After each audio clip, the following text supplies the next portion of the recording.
Bienvenidos a Historia con M, el podcast de todos los amantes de la historia. Hola a todos y bienvenidos a un nuevo programa de Historia con M.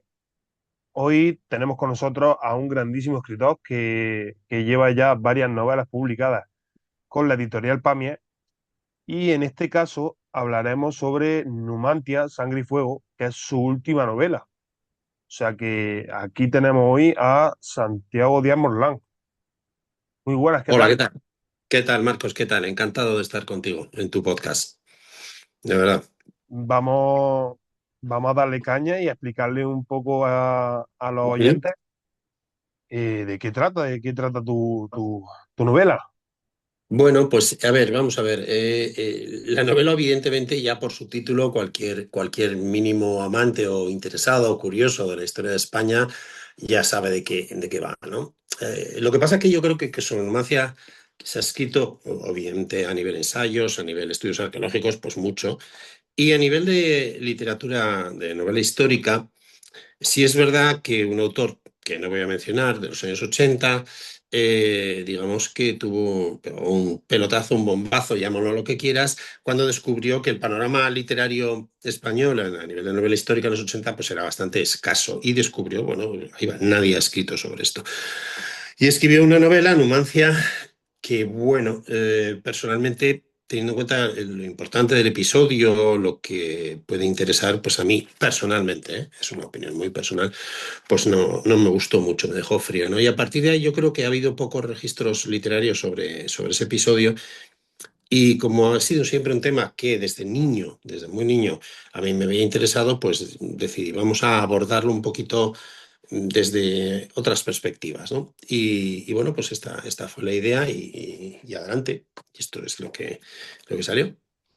Porque Ujú. entre todos los episodios de esa Hispania en la que ya hay Ujú. Roma, ¿por qué entre todos decidiste escoger Numantia? Pues, a ver, quizás si ves un poquito, la verdad es que a veces me lo pregunto el porqué de los temas que elijo, ¿no? Mi primera novela, Cuando el hielo deje de crujir, hace un relato a través de los personajes del comienzo de la caída del Imperio Romano de Occidente. Por lo tanto, estamos hablando de algo muy épico y muy triste también y muy catastrófico. Mi segunda novela, salté al siglo XX y escribí sobre el desastre anual en 1921, también algo terrible, muy épico.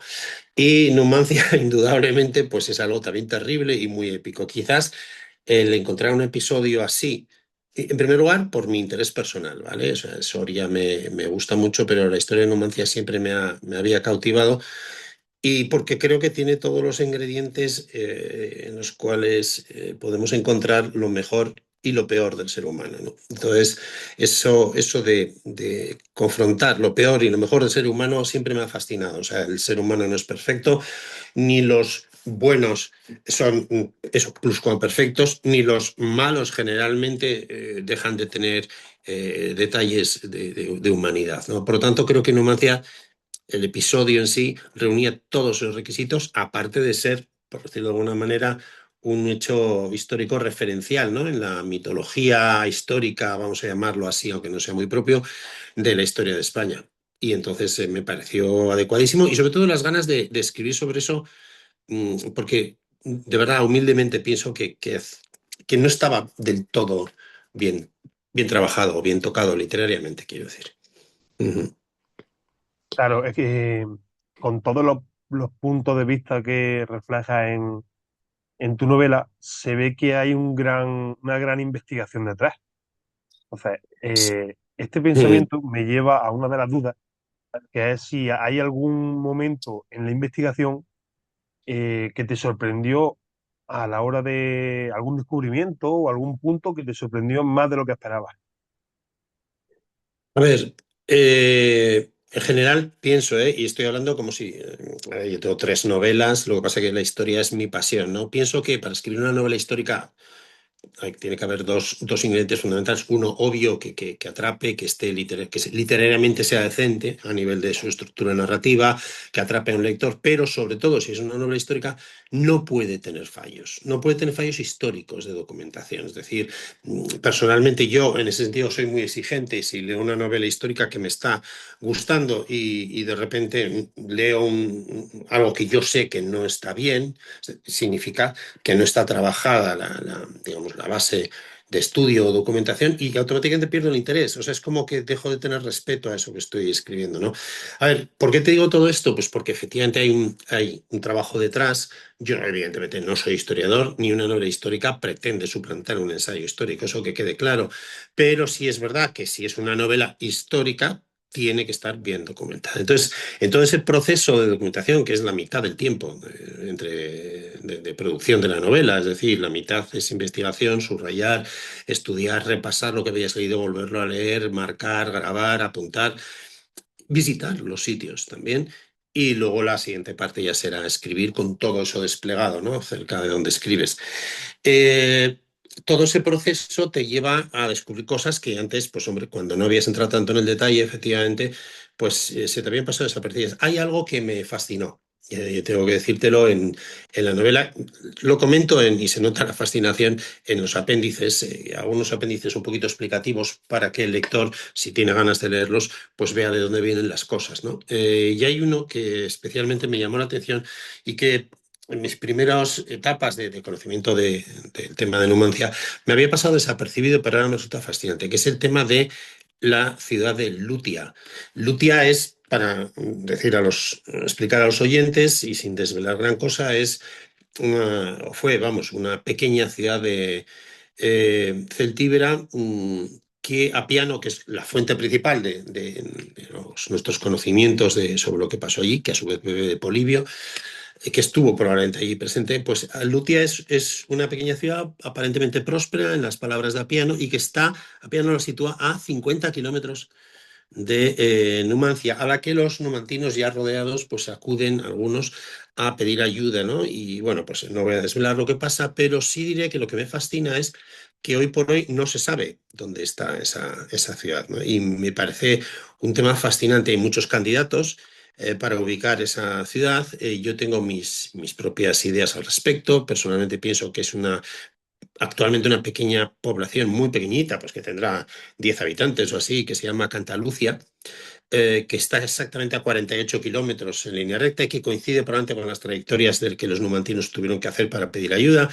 Hay otros que reivindican su existencia muchísimo más al sur, mucho más allá de las distancias que marca Piano. En fin, bueno, todo ese tema de encontrar o del misterio de dónde pudo estar esa ciudad que luego fue castigada también, pues me parece, para mí ha sido uno de los descubrimientos más chulos porque es como un misterio que todavía está sin sustanciar, ¿no? Y me parece muy bonito, bueno, pues cualquier tipo de discusión al respecto. Eso es quizás uno de los descubrimientos que me gustaron más. Ujú. Por lo que Lutia no solo está sin descubrir, sino que también fue castigada a la par que Numancia. Sí, no tanto. Es decir, fue castigada de una manera ejemplar, pero a través de los que dentro de Lutia pensaban ayudar a los numantinos. Es decir, la historia es básicamente que con Numancia asediada hay un momento que varios numantinos, y esto es un episodio que narra Apiano, insisto, que narra Apiano, que Apiano bebe a su vez de Polibio, el gran historiador griego, amigo de los Escipiones, que a su vez se supone, aunque no se sabe, que escribió, no se sabe con certeza, pero por varios datos parece que es así, que escribió sobre el asedio de Numancia, todo lo que sabemos, y que estuvo allí. Por lo tanto, lo que escribió, como cuando estuvo acompañado a la caída de Cartago a Escipión, lo sabe de primera mano. Pues Lutia, efectivamente, a Lutia acceden por la noche, se escapan y una serie de numantinos que llegan a la ciudad a pedir ayuda y la ciudad está dividida. El Consejo de Ancianos, las ciudades celtíberas, digamos que su sistema de gobierno solía ser así, una especie de Jerusía, una especie de Consejo de Ancianos y una medio asamblea popular y generalmente uno o dos líderes de guerra, ¿no?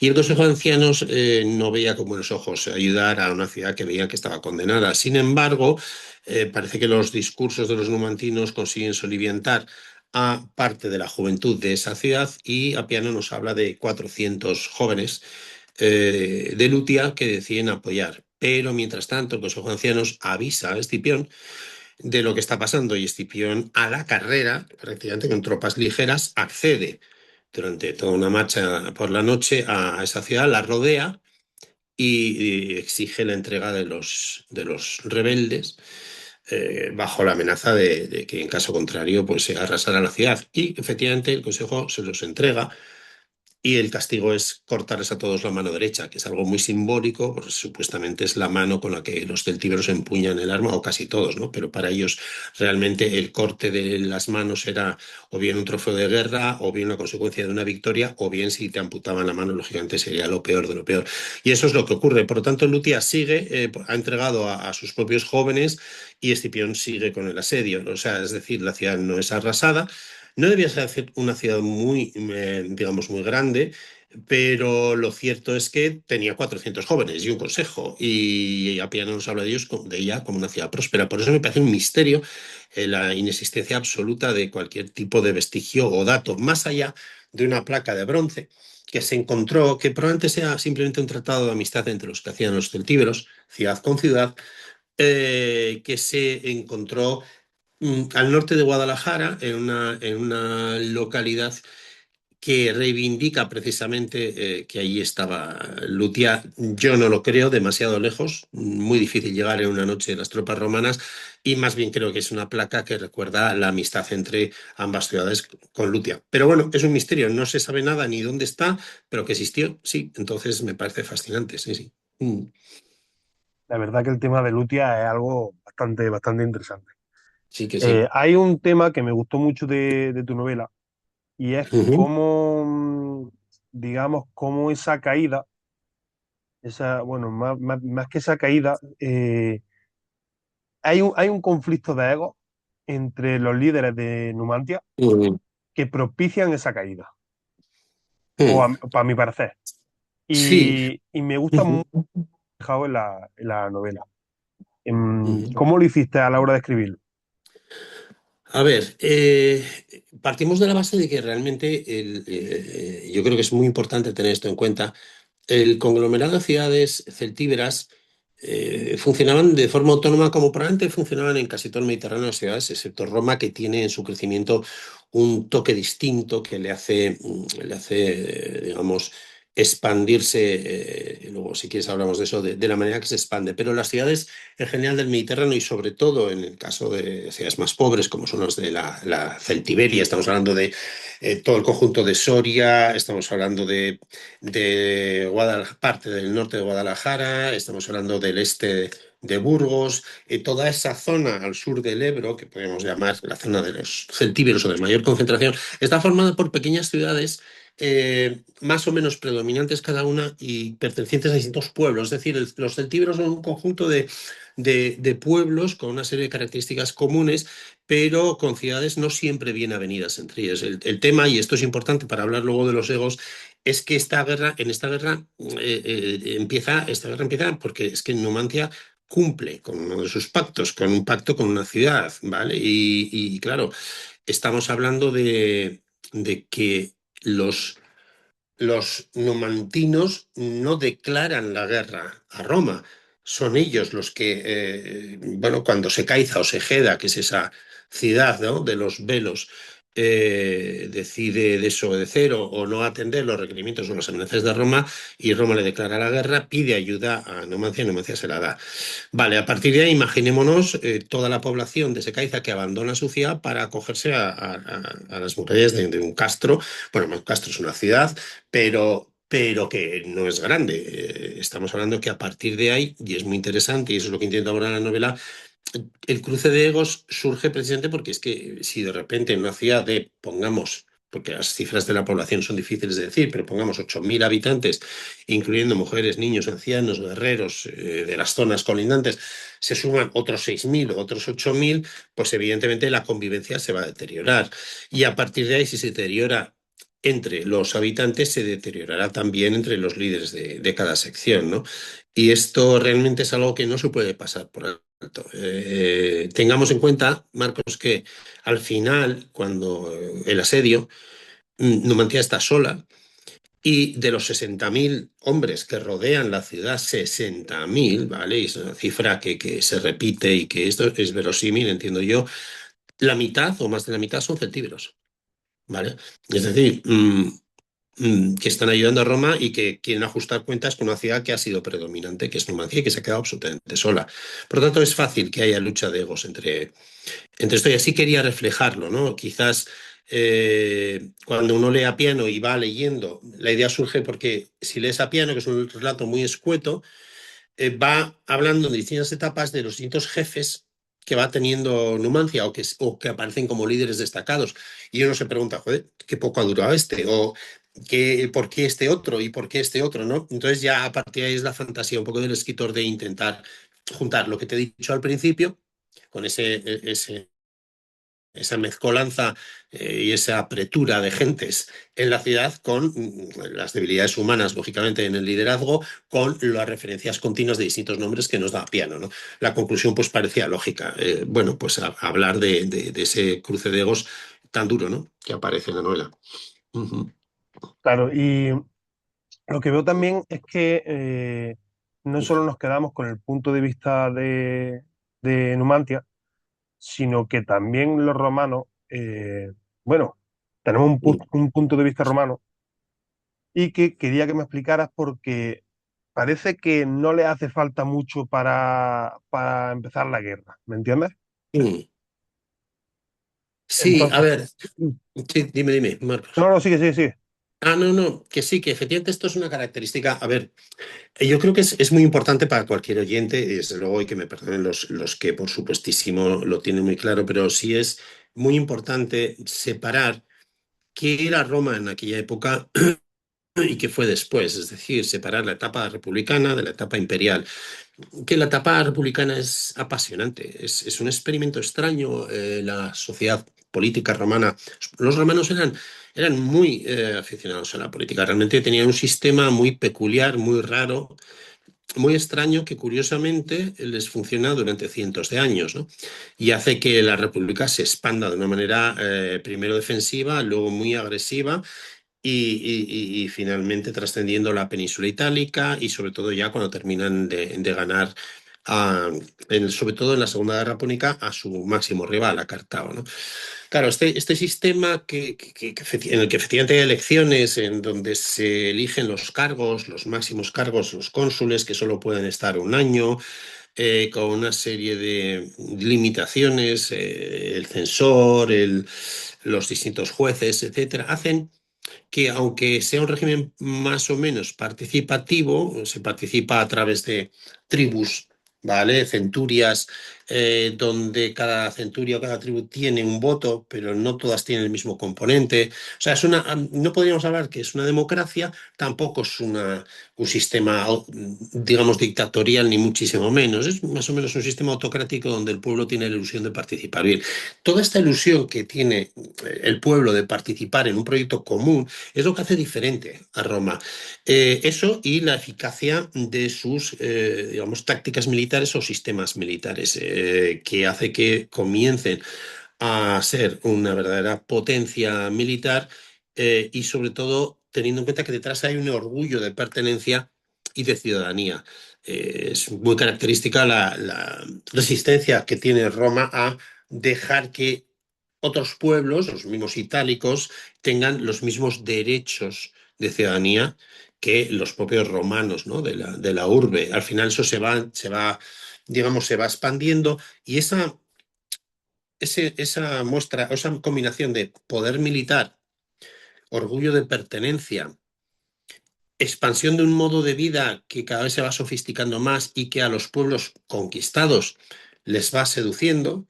Dice, vaya, no se vive tan mal bajo una seguridad legal o bajo unas construcciones que me producen un cierto bienestar, o es inútil toda resistencia porque esta gente tiene una masa humana casi ilimitada, hacen que la expansión de Roma sea brutal y al revés de lo que hacía Cartago en sus expansiones, van imponiendo por la vía de los hechos y del convencimiento, por supuesto respaldado por la invasión y el saqueo, porque el saqueo existe, el saqueo de los medios y las materias primas existe y es despiadado y terrorífico, pero va haciendo que todo eso empape y finalmente Roma se vaya expandiendo primero de manera militar y luego de manera natural asumiéndose por los habitantes de las distintas zonas, ¿no? El conjunto de esto es una novedad. O sea, el hecho de que Roma sea hegemónica en todo el Mediterráneo antes de que empiece el imperio es algo que es digno de ser tenido en cuenta y esto vale también para Hispania, lógicamente. Y perdona que me he enrollado porque no sé al final muy bien, me acuerdo Oh, que... no, que no, no te preocupes. eh, Sí, a mí me viene perfecto que te enrolles. mm, Hay otra pregunta. Todas las preguntas que te hago son las que tengo aquí. mm, sí, lo que tú quieras, Marcos. Encantado de hablar. Hay una pregunta que tengo, y es que tenemos a dos personajes que son Ambraco Y y Marco. Marco Delio, si no recuerdo mal. Marco Delio, sí. ¿Qué quería reflejar exactamente en cada uno de ellos? Bueno, a ver, yo es un poquito lo que te he dicho al principio. Eh, Quería reflejar, para empezar, yo creo que es obvio, ¿no? Dos mundos y son dos bandos enfrentados. Me parece que tenía que haber, de alguna manera, lógicamente, un personaje por cada bando, llamémoslo así. En el caso de Ambracos, que es un personaje porque tengo especial debilidad, lo que sí quise fue construir un hombre no ambiguo, sino complejo. A ver, todos los seres humanos estamos llenos de matices, llenos de matices. Yo reconozco que llevo mal, o sea, una novela me gusta cuando veo a un ser humano detrás del personaje. A mí el que me hablen de personajes históricos, por ejemplo, sobre los cuales se hace una semblanza y participan en la novela como actores, como protagonistas, yo quiero ver en ellos seres humanos, no quiero ver una especie de dioses que no se equivocan nunca en el caso de que sean personajes a ensalzar o personajes absolutamente malvados que no tienen un ápice de bondad ni de gesto ni de compasión porque obviamente se les ha achacado el papel de malo en la novela, ¿no? No me estoy refiriendo a ninguna novela en concreto, pero en general sí pienso que muchas veces ocurre eso en algunas novelas. Y hablo de novelas porque hablamos de esto, ¿vale? De novelas. Pero, y entonces yo quería, si lo he conseguido o no, eso ya lo dirán los lectores, pero quería con Ambracos un personaje que bueno, fuera ambicioso por sí, pero un personaje también enamorado, sinceramente además, un personaje que va evolucionando a lo largo de la trama de la novela, primero desde, bueno, pues desde tener que afrontar su sueño fallido de crecer su propia ciudad, Secaiza, Segeda, hasta la desesperación final, la lucha y con todos los vaivenes mediatizados por todo lo que a él humanamente o personalmente le pase, le va transformando, ¿no? O si no le transforma, o a lo mejor es que no le transforma y sale su verdadera cara, pero siempre con matices. O sea, hay momentos en los que, y bueno, pues el lector, si se anima a leerlo, lo irá viendo, ¿no? Es un personaje que aparentemente es tremendamente duro, se convierte casi en alguien despiadado y sin embargo sigue teniendo procesos de humanidad que por supuestísimo nunca le han dejado, ¿no? Por lo tanto, hablar de personajes como buenos y malos es una cosa que nunca me ha gustado. Eso por Ambracos. Y por Marco, pues la verdad es que quizás es el lado más bondadoso, es un hombre que tiene algunos conocimientos de medicina, es un hombre que no sabe muy bien qué hacer con su vida en Roma y decide enrolarse viendo la oportunidad, ¿no? De esas legiones primeras que van a combatir a Segeda, ¿no? Y que muy ufanas se preparan para conseguir un botín y él piensa que, bueno, pues puede participar en ello, ¿no? Y al final se va viendo que es un personaje aparentemente frágil, puesto que no es un combatiente, no es un soldado, pero va demostrando pues, el carácter que tiene, bueno, su valentía, pero también sus dudas, su sensibilidad, su generosidad, por qué no decirlo, ¿no? Entonces, son dos personas muy diferentes, no representa a uno a los celtíberos prototípicamente, como tampoco el otro representa a los romanos prototípicamente, pero sí que es verdad que, bueno, he intentado sobre todo hacer de ellos seres humanos. Si lo he conseguido o no, pues ya te digo que el lector lo dirá, por supuesto. Sí, sí, yo creo que lo has conseguido. Bueno, Es uno gracias. de los aspectos que más me gusta de la novela. Ujú. Los Qué bien. numantinos, los habitantes de Numancia, siempre han Mm. quedado casi como héroes históricos. Ujú. Lo son tal y como se dice o hay matices como... Pues mira, perdona, Marcos, es que es una pregunta preciosa, o sea, porque en el fondo volvemos a lo mismo. Hay una cosa que me sorprende en Numancia y que la verdad es que yo creo que es destacable. El resto de las ciudades celtíberas, ante el avance de Roma, sí es verdad que luchan. Hay una primera hubo antes de la guerra del 153 antes de Cristo, antes había habido algún enfrentamiento que acabó en un tratado con Tiberio Sempronio Graco, padre del que luego será famoso tribuno de la plebe, eh, y que de alguna forma acaba con la coalición celtíbera derrotada, pero con las condiciones de paz muy razonables, donde se les dejaba mucha autonomía e independencia. Cuando estalla la guerra, porque Secaiza se niega a derribar las obras de las nuevas murallas que está haciendo, que es el casus belli, vamos a decirlo así, y Numancia les ayuda, se consigue una nueva coalición de ciudades celtíberas que va a derrotar a los romanos en los primeros momentos. Hay una batalla, la famosa de la Vulcanalia, que es histórica, es real, está a corta distancia de Numancia, luego la batalla de los elefantes, que se llama, delante justo de Numancia y tal, pero luego va a haber pocas batallas más y esa coalición se va deshaciendo, de manera que cada ciudad va desentendiéndose y van llegando a acuerdos con Roma. Sin embargo, hay una que no, que es Numancia. ¿Y por qué? Pues no te sabría decir, pero lo cierto es que se encabezonan mucho. Y de hecho ellos intentan llegar a alcanzar la paz con Roma. Todos los tratados que los distintos cónsules que son derrotados, estamos hablando de una ciudad, ya te digo, que en el mejor de los casos podía reunir a 8.000 personas allí, pero que va derrotando una y otra vez a todos los cónsules que hay que decir que no eran precisamente genios militares, esa es otra cuestión, pero a unas tropas bastante desmoralizadas en un clima como el celtíbero, sobre todo el clima de la actual Soria, bueno, para un ciudadano mediterráneo puede llegar a ser bastante duro, ¿no? Un régimen alimenticio también muy deficiente o muy diferente, mejor dicho, del que ellos estaban acostumbrados y aquellos regiones están acostumbrados. Lo que te digo es que Numancia se empeña y se empeña y finalmente es sorprendente porque las demás ciudades, estoy hablando de Uxama, al lado del actual Burgo de Osma, estoy hablando de Clunia, estoy hablando de Tiermes, ¿vale? Al sur de Soria, frontera casi con Guadalajara, son ciudades celtíberas bastante potentes y significativas, pero todas ellas se apartan finalmente. ¿Por qué Numancia sigue? O sea, ¿por qué? ¿Por qué esa resistencia final? Les hace muy especiales, la verdad. Es decir, es cierto que Apiano recoge esta guerra porque Polibio escribe sobre ella y Polibio escribe sobre ella probablemente desde la sorpresa que hace una ciudad, con perdón, pequeña, llamar la ciudad casi es excesivo, ¿no? Enfrentándose a ese poder sin cejar en ello durante 20 años, ¿vale? Con un paréntesis interno de tregua o de paz. Eh, para mí es un misterio. Y esa resistencia final también les hace muy especiales tipo Sagunto en su día con Aníbal. Lo que pasa es que, bueno, no sé si podría hablarse de lo mismo, ¿no? O sea, en Numancia es verdad que el heroísmo existe. ¿Por qué no decirlo? Es decir, el mito de Numancia se ha exagerado mucho en épocas de gran nacionalismo en la historia. Ya llamó la atención de Cervantes, que tiene una obra de teatro sobre Numancia precisamente, que es interesante, no es su mejor producción para mí, pero bueno, es todo muy personal.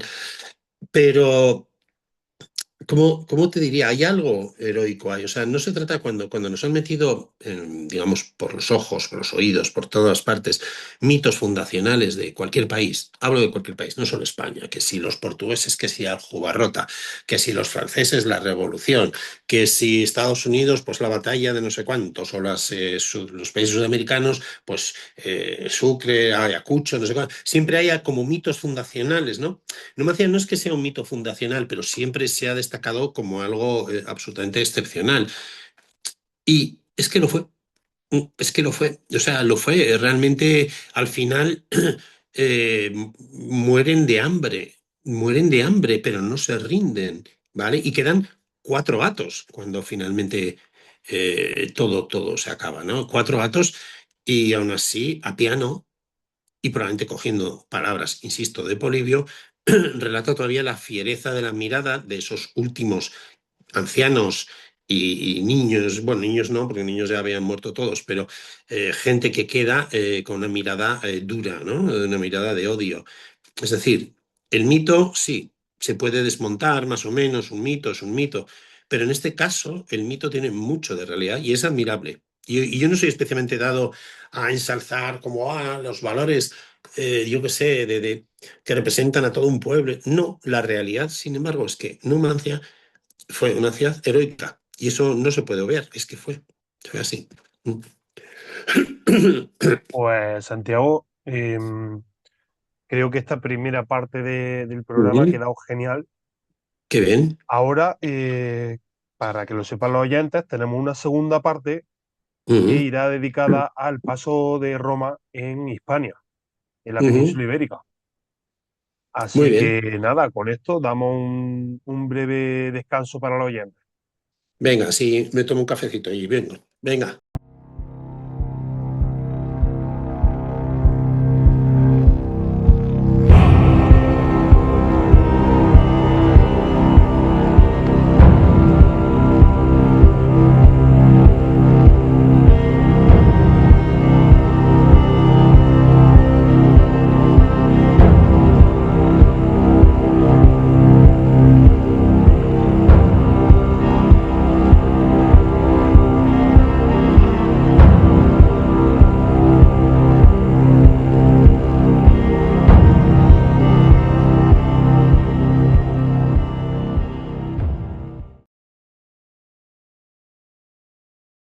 Estamos de vuelta con este Bien. pedazo de programa que está quedando genial.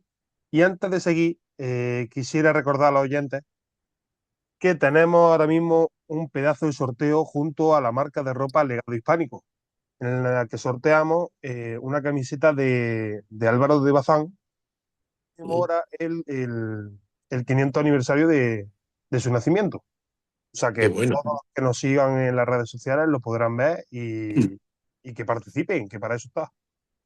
Muy bien. Lo haré yo, si me dejan. Pues sí, sí, genial, claro. Bueno, antes de comenzar con la siguiente parte, hay una pregunta que se me ha quedado ahí en la recámara y quiero que no se quede olvidada. Y es que tenemos por ahí en la historia un Escipión, ¿verdad? Mm, a ver, ¿Podría ahí. explicarnos exactamente quién es ese Escipión? Sí, claro. A ver, es un personaje fascinante porque, a ver, lo he intentado reflejar en la novela como más o menos lo he interpretado yo. Eh, Antes que nada, para los oyentes, ¿no? Insisto y recuerdo una vez más, ¿vale? Yo no soy historiador, me apasiona la historia y especialmente Roma, ¿no? Y de hecho, dentro de Roma me fascina todo, todo, ¿vale? Desde su ingeniería hasta su espíritu, lo que somos, es precisamente por Roma, ¿no? Y quizás Escipión, y vamos a aclararlo, Escipión Emiliano. ¿Quién es Escipión? Cuando alguien dice Escipión, y más o menos cualquier persona que tenga un mínimo interés en la historia de Roma, siempre está pensando en los grandes Escipiones, ¿no? Escipión el africano es el que derrota muchos años antes, ¿vale? A Aníbal en la Segunda Guerra Púnica, Su padre además había sido cónsul. Este Escipión, el africano, ese es el sobrenombre, que derrota finalmente en Zama, que tiene unos hechos gloriosos de guerra previamente, conquista Cartago Nova, etcétera. No debe confundirse con el actual, el que hablamos del año 133, Escipión Emiliano. ¿Qué ocurre? Digamos, el oyente tiene que saber que en Roma las adopciones eran algo absolutamente natural, aun con los padres vivos y aun con los padres naturales teniendo posiciones absolutamente privilegiadas. Este era el caso de Escipión Emiliano. ¿Por qué Emiliano? Escipión es hijo de Emilio Paulo, que es un cónsul que o pone fin a las guerras macedónicas de forma muy brillante, un hombre muy respetado, con unos ancestros también importantes, una familia patricia de alto nivel en la República Romana, y que tiene dos hijos. Y Emiliano es uno de ellos. Escipión Emiliano, ¿por qué acaba adoptando ese nombre? Pues porque en un momento dado Emilio Pablo decide que quizás para que la carrera de sus hijos prospere de alguna manera políticamente, porque él consideraba que podía ser así, permite que los Escipiones adopten a su hijo. ¿Por qué? Pues porque realmente la familia de los Escipiones precisaba un pater familia o alguien que pudiera seguir con la saga, ¿no? Porque de alguna manera se pretendía que podía parecer una opción conveniente, puesto que el hijo de Emilio Paulo, que además había acompañado a su padre en las campañas macedónicas como jefe de la caballería, parece que daba una imagen de juventud, de brillantez, de buena familia, y Emilio Pablo no tiene ningún problema en que su hijo sea adoptado por esa familia. Esa familia lo adopta y al poco Escipión Emiliano, de ahí viene el cognomen porque mantiene el de su familia original natural, pues se convierte en el pater familia de la familia de los Escipiones y empieza a tener un papel predominante en la política romana muy poco a poco. Es un hombre que claramente es ambicioso, aparentemente frío, muy imbuido de los principios que, digamos, iluminaban teóricamente la República Romana, de austeridad, de eficacia, no exenta de cierta crueldad, una conciencia absoluta de la grandeza de aquella república, de su casi vocación para imponerse a los demás pueblos. Escipión, que es un hombre austero, es un hombre muy disciplinado. En un momento dado, estoy resumiendo muchísimo, ¿vale? Porque es verdad que es una figura que nos ha tratado demasiado, eclipsada precisamente por su súper antecesor, ¿vale? Escipión el africano.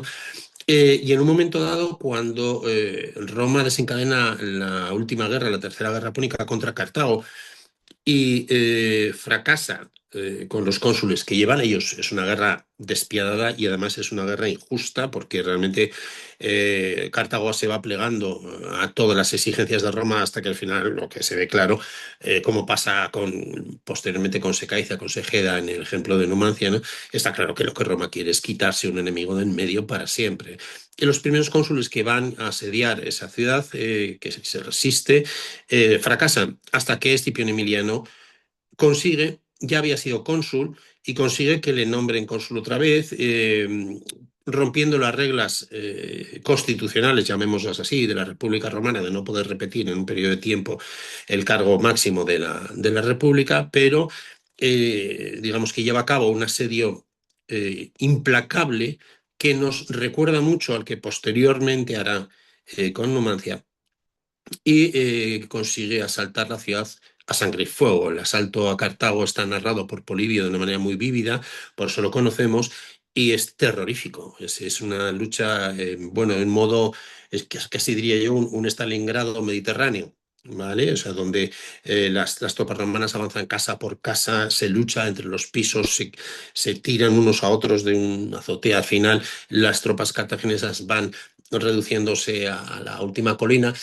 Y bueno, finalmente todo acaba. Escipión Emiliano decide dar 3 días de saqueo a sus tropas y mientras la ciudad arde absolutamente, otra cosa muy significativa, ordena quemar la ciudad sin consentimiento del Senado, cosa que también hace Escipión Emiliano posteriormente con Numancia. Numancia no se quema porque los numantinos la queman, se quema porque Escipión Emiliano ordena quemar la cosa que en teoría no podía hacer. Tan seguro estaba de sí mismo y de su capacidad y su poder, ¿no? Se dice que Escipión Emiliano, cuando ve arder Cartago, cita unos versos y que se lamenta de la posibilidad de que algún día Roma acabe igual, ¿no?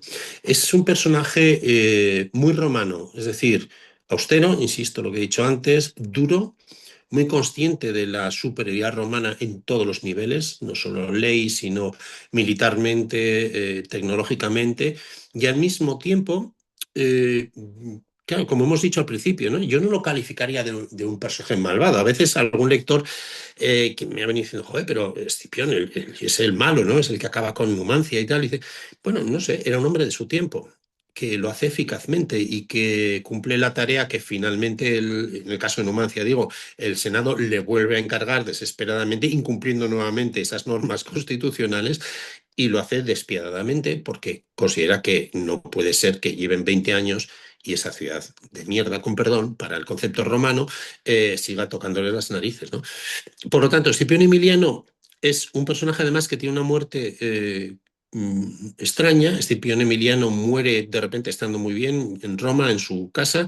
Un día se acuesta y se lo encuentran muerto, sin más, no se sabe qué pasó. Y tiene otra peculiaridad. Escipión Emiliano lo que hace es rodearse de un grupo muy en la línea de lo que previamente había hecho Alejandro Magno, ¿no? De intelectuales o de personas de confianza, poetas, etcétera, que forman alrededor de él un séquito imponente. En Numancia, pensémoslo bien, están, aunque no está constatado históricamente, yo estoy convencido de que sí, por muchos indicios, están Polibio, que es un historiador griego que fue adoptado por la familia de los Escipiones, adoptado, no, que fue acogido por la familia de los Escipiones, era un rehén griego que había sido soldado, había sido estratego en Grecia, pero que era un gran historiador. Y entonces la familia Escipión lo acoge, es un poco el maestro de Escipión cuando es joven, de Escipión Emiliano, y este le coge mucho cariño, tiene una relación de confianza tan especial que es parte ya de la familia y le acompaña, ¿no? Entonces también le acompañan personajes como Mario, todavía muy joven, el que va a ser luego un gran general y tío de Julio César y rival de Sila, ¿no? Le acompaña Rutilio Rufo, que es un tribuno, que es un historiador también y que escribe sobre Numancia, aunque no se ha conservado más que algún fragmentito de la historia que él también cuenta y que también presencia, y está allí. Están también el príncipe Numida Yugurta. Yugurta está allí, que trae unos elefantes precisamente y ayuda de caballería númida muy prestigiosa en el asedio de Numancia. Está con Escipión también. Yugurta luego será protagonista de una revuelta cuando ya es rey muy potente. Estamos hablando de un hombre, Escipión Emiliano, que le gusta rodearse de gente de valía intelectual.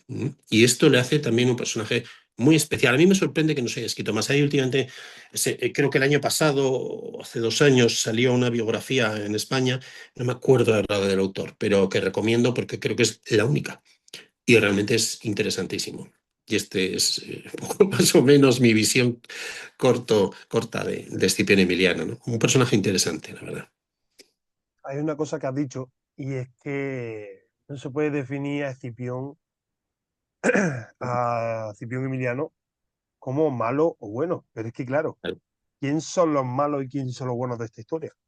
Claro, a ver, es que insisto, es una idea casi obsesiva para mí, ¿no? O sea, cuando estudiamos la historia es lógico que desde un punto de vista infantil, vamos a decirlo así, veamos la historia como buenos y malos. Quizás los sucesivos nacionalismos de los sucesivos países que conforman el mundo o que conforman el mundo les gusta mucho hacer estas distinciones y no tenemos más que verlo en las películas. Cualquier película histórica, realmente los personajes, o sobre todo más que nada las antiguas, no tienen demasiados matices. O sea, ahí tiene que haber algo que sea comprensible para el espectador. El bueno es muy bueno, el malo es en general muy malo, ¿no? Esto es irreal. Escipión Emiliano era un hombre de su tiempo. Punto.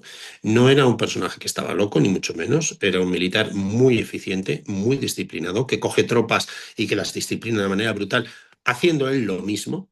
Es decir, no era un hombre que disciplinara a sus tropas y luego se diera una vida estupenda. Ten en cuenta que cuando Escipión Emiliano coge el ejército que le dejan, cuando le dan el mandato de acabar con Numancia, se encuentra con un ejército, con unas legiones que están, bueno, habían pasado el invierno rodeados de prostitutas, adivinos, cada uno que podía se tenía una cama mejor que el otro, tirados. Entonces él llega e impone una disciplina brutal, y esto es real, y les convierte en soldados otra vez. Por tanto, ¿qué hace Escipión para ser merecedor del calificativo de malvado o malo? Pues hombre, simplemente lo que el reflejo de la historiografía tradicional, que a los que conquistan a los buenos, pasan a ser los malos. Y sin embargo, esto es irreal, evidentemente. Era un romano de su tiempo, muy eficaz, un gran militar y un hombre ilustrado.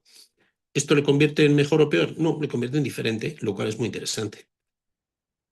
Ujú. Claro, y me has comentado también que Escipión, aún sin las órdenes del Senado, coge y prende fuego a ciudades como Cartago o Numancia. Numancia. Ujú.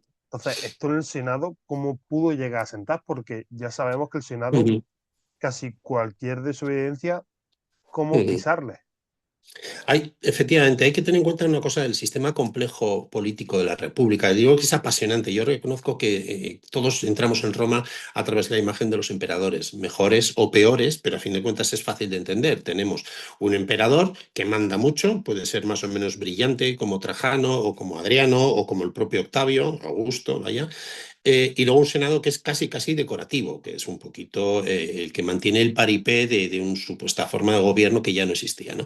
Sin embargo, la República es apasionante. Yo recomiendo a todos los oyentes que investiguen ese periodo, porque yo creo que es el gran desconocido para el gran público, por lo menos. Es ríos de tinta escritos, ¿no? La República acaba con las guerras civiles, con Julio César, realmente es el que realmente rompe la República.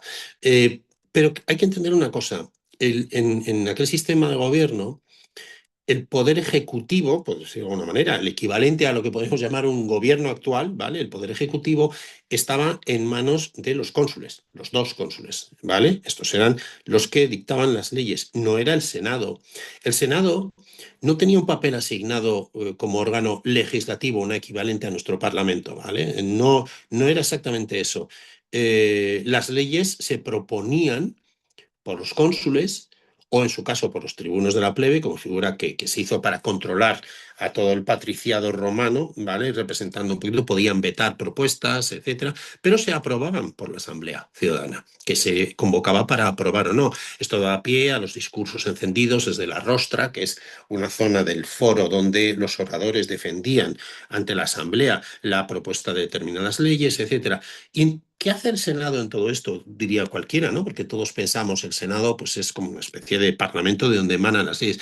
Pues no, no, el Senado era una representación grande de la oligarquía, sobre todo, del patriciado. El ser senador era uno de los máximos honores y nadie que acababa siendo cónsul si antes no había sido senador, por lo menos de una manera habitual. Pero ¿qué pasa? Que el Senado de alguna manera marcaba la política exterior. Por lo tanto, si, imagínate, un cónsul llegaba a un acuerdo de paz en algún combate, como de hecho sucede en Numancia, el Senado tenía que ratificarlo. Si no lo ratificaba el Senado, ese tratado no servía para nada, ¿no? Por eso es tan interesante el papel del Senado. Y respondiendo con este largo preámbulo a tu pregunta, te diré que, claro, cuando Escipión decide hacer eso, eh, ¿quién en el Senado va a protestar? Es decir, han acabado con un problemón, ha acabado de manera brillante con la derrota absoluta de aquel enemigo, han hecho sentar la autoridad de Roma, ya no va a haber más luchas, ya no va a haber una guerra impopular. Porque es como cuando, imagínate, en la Segunda Guerra Mundial los alemanes les mandaban al frente del este a Rusia, ¿no? Eso era bastante impopular, me imagino. Me imagino, no, era. En este caso, ir al Quinto Pino, a unas tierras frías, heladas, tan alejadas del mundo mediterráneo en todo, climatológicamente, etcétera, culturalmente, pues era bastante impopular. De hecho, la gente, o sea, los ciudadanos se quemaban mucho y de hecho parte de lo que pasa después, las revueltas que hay, Tiberio siempre en Graco, etcétera, es porque hay que decir algo que no hemos dicho antes, las legiones romanas republicanas estaban formadas por ciudadanos romanos propietarios. Es decir, todos tenían que ser propietarios de tierra, de algo. Claro, si tú te vas a una guerra lejana y dejas atrás tus tierras sin cultivar, ¿qué pasa con esas tierras? Esas tierras al final acaban siendo vendidas para que la familia subsista, compradas por grandes propietarios, senadores siempre, ¿vale? Que van creando grandes latifundios y cuando el soldado vuelve no tiene nada y esto genera un malestar terrible. Es uno de los gérmenes de la ruptura de la República. Pero para terminar, es que es tan apasionante, perdona, que me enrollo mucho, No, no te pero preocupes. para terminar, el papel del Senado era efectivamente, sobre todo, determinante para cerrar tratados. Lo que no aprobaba el Senado a nivel de paz y de guerra no podía salir adelante. Pero el hecho de que un general triunfador decidiera tomar esa decisión podría sentar mal, pero no le iba a pasar factura en absoluto. Todo lo contrario, todo lo contrario. Mm. Y se puede decir que este episodio de Numancia fue un antes y un después tanto para la península ibérica como para Roma. A ver, muy buena pregunta. Es difícil decirlo. Para mí sí. ¿Vale? Para mí sí. ¿Por qué?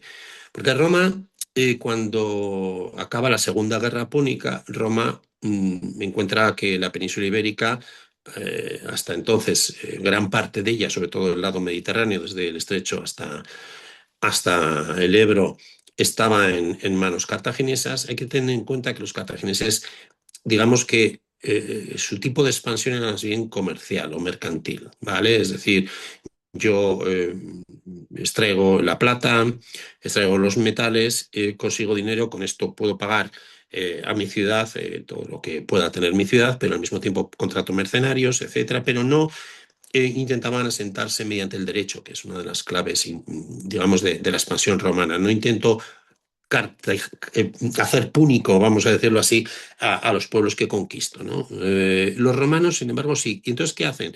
Los romanos de repente, cuando cae Cartago, se encuentran en la Segunda Guerra, se encuentran con que tienen una zona nueva donde hay digamos, unos medios naturales eh, impresionantes. Estamos hablando de plata, de oro, de níquel, bueno, un montón de hierro y se dedican a explotarlo. Y el primer sistema es un poquito muy extractivo, pero tienen sobre todo la zona del Mediterráneo, la zona de los iberos, y se van adentrando por el Ebro.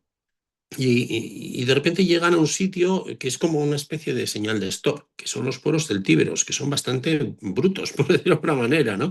Rudimentarios en su vida cotidiana, pero muy sofisticados en su vida guerrera. Y digo sofisticados porque tenían un tipo por ejemplo, de aleación de espada, el gladius hispaniensis, que luego será adoptado por las legiones romanas porque lo ven tremendamente efectivo. No, luego ya lo tenían adoptado a través de la Segunda República cuando ven a los mercenarios iberos y sobre todo algunos de la zona de Celtiberia usar unas armas que no se quiebran, al revés que las espadas galas, y probablemente es porque tienen un tipo de aleación que casi la asimilan a las propiedades del acero, ¿no? Y en eso los celtíberos eran muy buenos. Lo que te decía, se encuentran con ese tope y hay como un frenazo, ¿no? Y mientras Numancia hace de tope durante 20 años, los romanos no se extienden más hacia el oeste.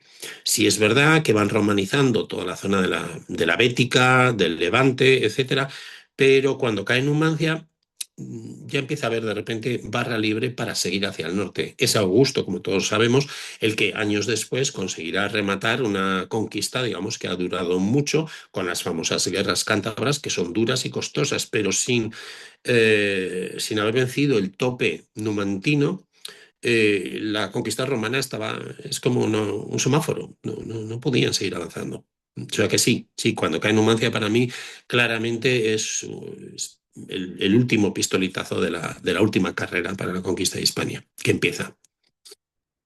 Otra duda que seguro que tienen los oyentes es que se puede hablar de una conquista o más que de una conquista, de una romanización o una Bueno, culturización.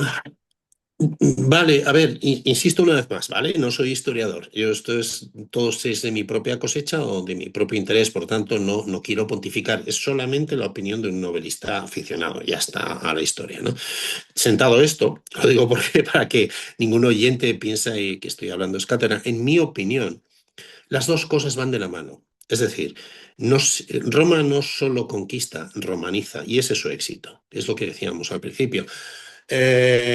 La romanización viene de mil maneras distintas. La progresiva, digamos, el arma principal es demostrar a esos pueblos que primero son conquistados militarmente que esa conquista les va a traer beneficios. Es decir, mira, tú vivías así, ¿vale? Vivías en una choza que en el mejor de los casos era con paredes de adobe y techumbre de paja, que es como eran las casas de la Numancia celtíbera, ¿no? Y era una ciudad, digamos, dentro de las ciudades celtíberas potente.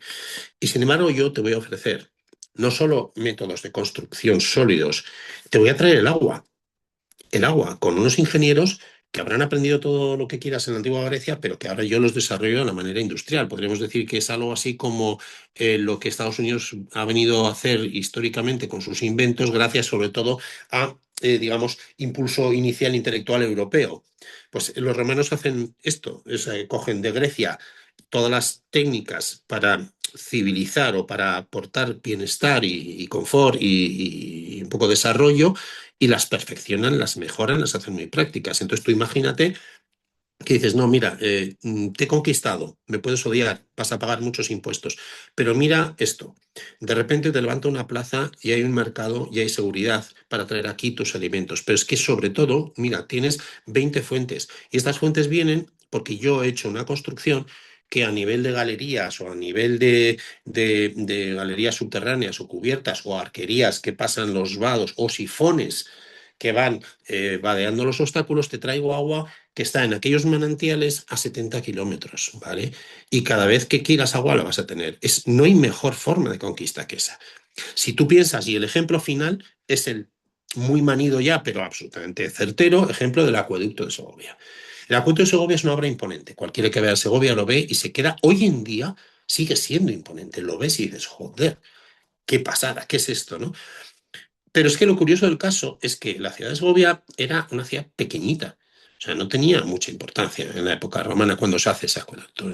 Se supone que en época de Augusto, aunque no estoy muy seguro. Y los romanos conocían perfectamente la técnica del sifón. Ese acueducto es para salvar un desnivel. La ciudad estaba en un lado y el agua tenía que fluir hacia esa ciudad, el agua corriente. Sin agua corriente los romanos no hacían nada.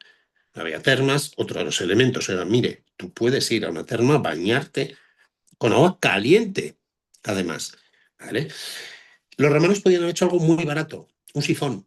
El agua entra en una cota determinada a una determinada altura. Por la ley de los vasos comunicantes, si el agua entra por aquí y tiene que llegar hasta aquí, haciendo así, con unas tuberías, sale a chorro. La presión hace que el agua salga a esa cota un poquito inferior. Lo podían haber hecho y lo hacían continuamente. Podían haber hecho unas tuberías que tenían hechas por todo el mundo, bajar el agua, subir y suministrar. Pero no, ¿qué hacen?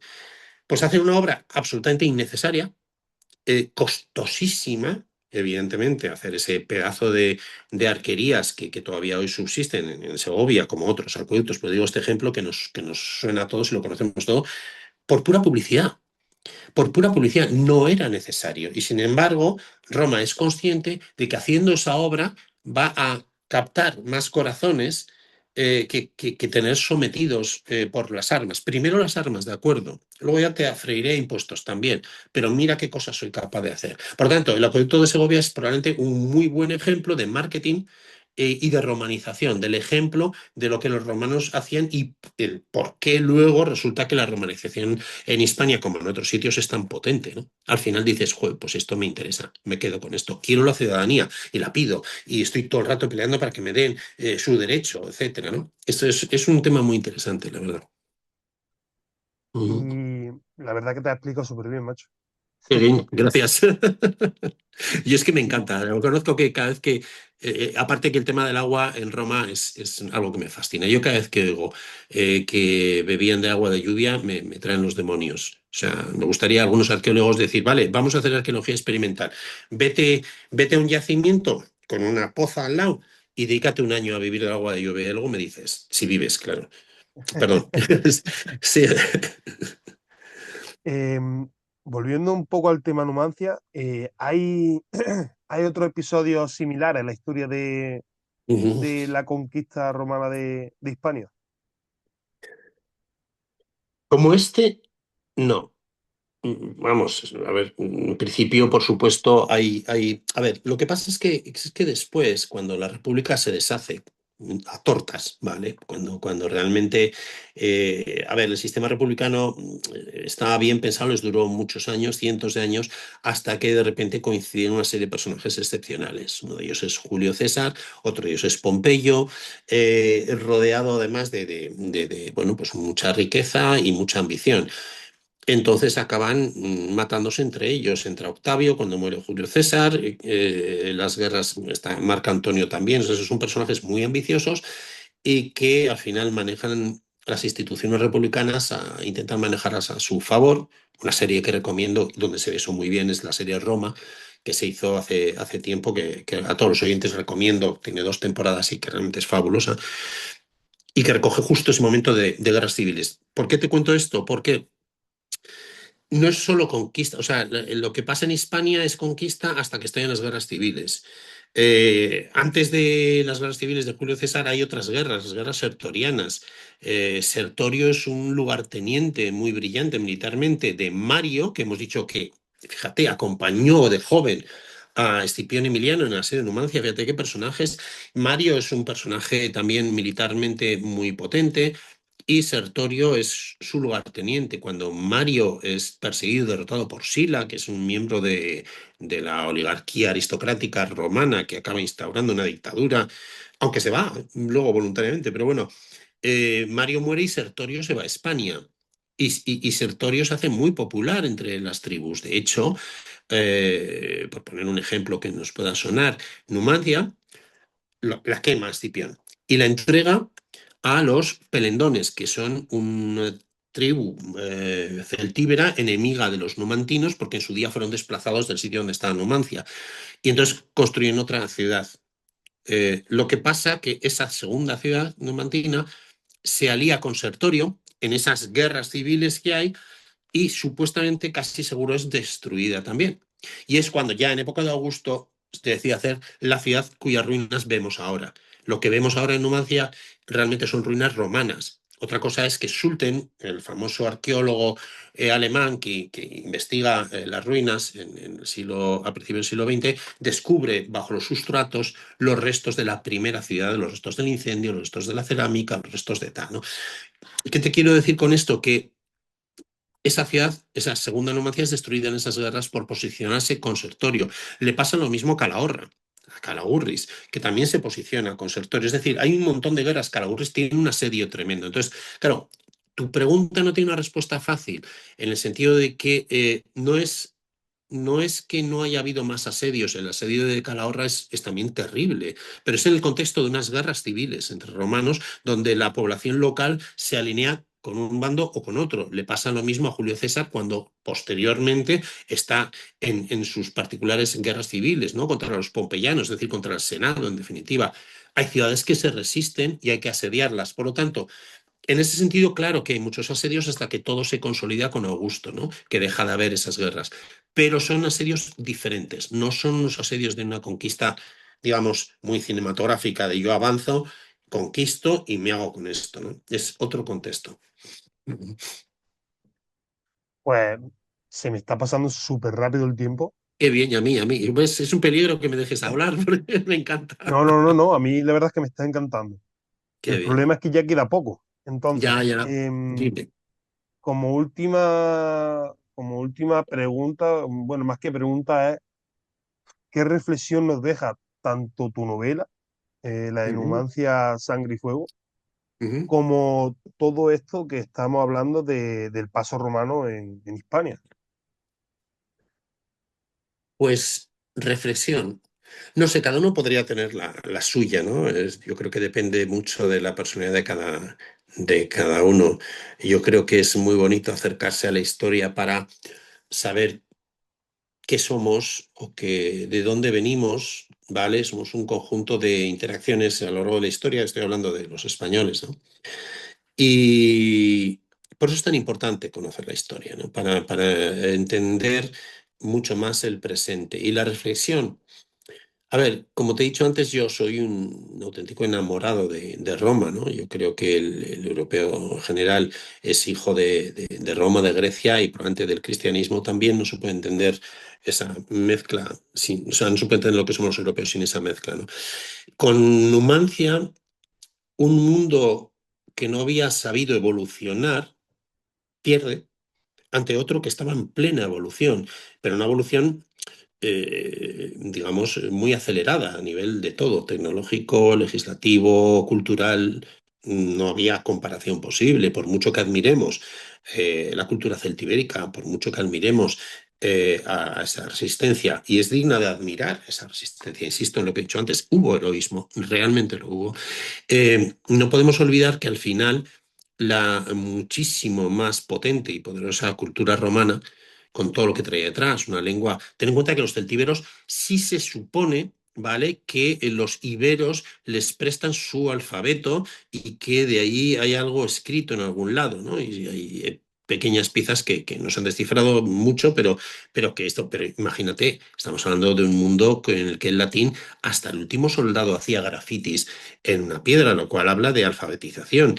Entonces, al final podemos romantizar esas resistencias, pero no estamos hablando de Asterix y Obelix, ¿vale? Estamos hablando de un mundo real donde Roma impone, afortunadamente, insisto, me puede dar mucha pena los numantinos, de hecho me caen bien, o sea, cuando uno lee la historia, es cómo no vas a sentir admiración y caer bien, pero al final ganaron los que tenían que ganar, aun con las crueldades que hubo, porque gracias a eso ahora somos lo que somos, y eso no hay que olvidarlo.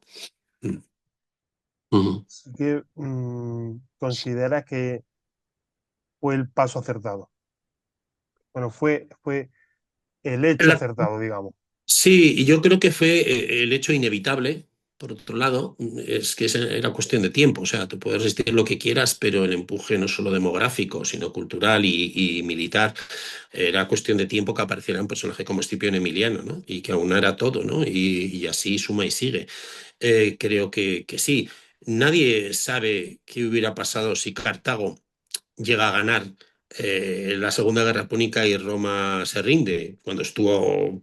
Pero piensa una cosa, Roma sufrió derrota tras derrota frente a Aníbal y no se rindió y seguían tercos resistiendo, ¿no? Si se llegan a haber rendido, ¿cómo hubiera sido nuestra Europa actual? Con una, digamos, hegemonía cartaginesa donde en realidad no les importaba imponer su modelo de vida. Pues eso sí que es ciencia ficción, no lo sabemos. Yo personalmente, aunque Aníbal es un personaje que me fascina y no puedo dejar de tener simpatía, siempre nos tenemos por los perdedores, generalmente, me alegro, me alegro de que finalmente Roma triunfara. Gracias a eso estamos hablando tú y yo en este idioma tan bonito y al mismo tiempo pues tenemos muchas de las cosas que tenemos. Es muy sorprendente ver pues la influencia, no solo en el derecho, sino en costumbres que Roma nos da, no solo a todos los europeos, pero particularmente a una zona tan romanizada como la de Hispania, ¿no? O sea que sí, me alegro. Que entre comillas, me alegro, ¿vale? Porque evidentemente la historia de Numancia es muy dura. Sí, sí, sí. Pues con esto, Santiago, damos Ujú. fin a este pedazo de programa que creo que a Qué todos los bien. oyentes les va a encantar. Yo me lo he pasado muy bien, desde luego. Te agradezco mucho, Marcos, de Yo, verdad. la verdad que también. Y espero que pronto te tengamos de vuelta Sí, sí. eh, con tu próxima novela, que no sé cuánto quedará para verla. Pues a ver si, a ver, estoy con una idea, voy a saltar a la historia contemporánea. Después de darle muchas vueltas, voy a asistir otra vez a la historia contemporánea y luego ya, si la editorial sigue confiando en mí, pues volveré a la historia antigua. Voy a darme un respiro, ¿no? Ya sé que quizás este podcast no es sobre eso, pero bueno, podríamos hacerlo sobre mi primera novela también. O sea, que si te apetece leerla, yo encantado. No, no, sí, yo me he leído todos tus libros de momento. Bueno, pues, O sea, que pues, aquí tienes oye, un lector fijo ya. pues muchísimas gracias, Marcos, por esta oportunidad de charlar así. Tú ten en cuenta una cosa, que si me pongo a hablar de esto, por muy buenos amigos que tenga, o pareja, o hijo, o lo que sea, es como cuando antiguamente alguien hablaba de la mili. Dices, no, por favor, otra vez no. Entonces, claro, lo llevo en silencio. Entonces, tener esta oportunidad para mí es una gozada. Pues ya sabes que este es tu podcast de confianza. Siempre que Pues quieras, sí, aquí puedes venir. sí, sí. A ver, pues nada, muchísimas gracias, Marcos, de verdad, ¿eh? Un Pues placer. gracias a ti y bueno, nos despedimos ya. Os espero a todos los oyentes en el próximo podcast y espero que este os guste. Y con esto nos Ujú. despedimos de Santiago. Así que un gran abrazo, Santiago. Venga, un placer y un saludo para todos. Hasta luego. Hasta la próxima.